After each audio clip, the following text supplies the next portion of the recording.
മലബാർ മേഖലയിലെ പ്രവാസികൾക്ക് ആശ്വാസമായി എയർ ഇന്ത്യ എക്സ്പ്രസ് ഗൾഫ് സർവീസുകൾ പുനരാരംഭിക്കുന്നു. ഗൾഫിലേക്ക് 5 അധിക സർവീസുകളാണ് നിലവിൽ വരുന്നത്. പുതിയ സർവീസുകൾ ആരംഭിക്കുന്നതോടെ പ്രവാസികളുടെ യാത്ര കൂടുതൽ സൗകര്യപ്രദമാകുമെന്നാണ് വിലയിരുത്തൽ.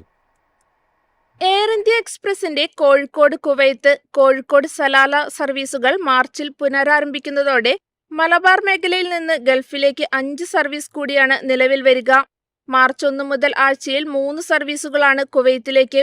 ഞായർ, ബുധൻ, വെള്ളി ദിവസങ്ങളിലാണ് സർവീസ്.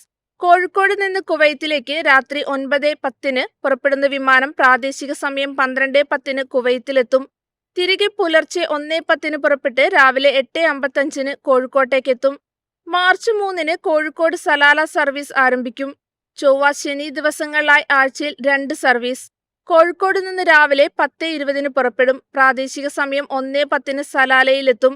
തിരികെ ഉച്ചയ്ക്ക് 2:20 പുറപ്പെട്ട് വൈകിട്ട് 7:55 കോഴിക്കോട്ടെത്തും. സൗദി സർവീസുമായി ആകാശ എയറും വൈകാതെ എത്തും.